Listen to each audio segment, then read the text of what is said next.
Have you ever thought about how one single election can completely change, like, the entire future of a country? It's pretty wild, right? The power of democracy is pretty amazing when you think about it. Yeah. So today we're going deep on Ghana's 2024 election. Okay. We've got this excerpt here. It's straight from the news, basically. It's about the presidential race and what happened right after. So it's really a snapshot of this moment in time. Yeah. So who won?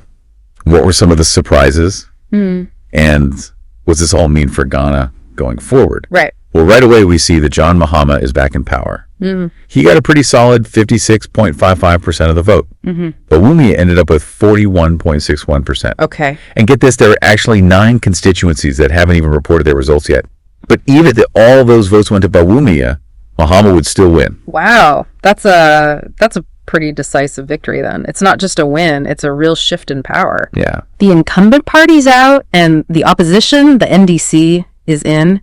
We've been seeing this kind of thing happening across Africa lately, like in Nigeria, Zambia, where these parties that have been in power for a long time were suddenly being voted out. Yeah, it's like there's a real wave of change sweeping across the continent. So what do you think this means for Ghana specifically?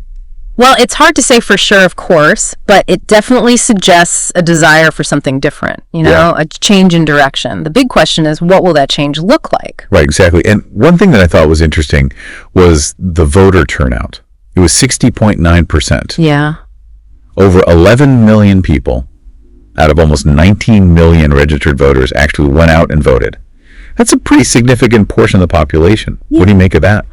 Well, globally speaking, a 60.9% turnout is actually pretty good. Yeah. I mean, it's not the highest we've ever seen, but it suggests that people are engaged, at least to a certain degree, with the democratic process.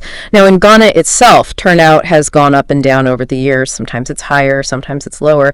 This particular election falls somewhere in the middle. Actually, no, it's interesting. It's actually lower than the last election in 2020.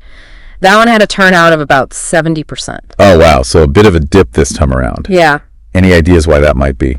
Well, it's hard to pinpoint the exact reasons, but, it could be anything from voter apathy to concerns about the electoral process itself, or maybe even a combination of factors. That makes sense. Now, the article also mentioned some chaos during the election.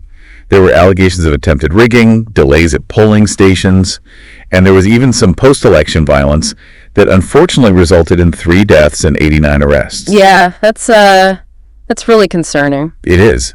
What do you think that says about the state of Ghana's democracy? I mean, is this something to be worried about? Well, it's important to analyze these events carefully. I mean, obviously, any violence is a serious issue. But we have to remember that a few isolated incidents don't necessarily mean that the whole system is falling apart. In this case, both the NDC and the NPP, the incumbent party, they both condemned the violence. And they appealed for calm. So that suggests that despite the competition, there's still a shared commitment to the democratic process. That's good to hear. So with Mahama back as president and the NDC with a majority in parliament, what do you think his top priorities will be? Right. I mean, what kind of challenges and opportunities do you think he's going to face?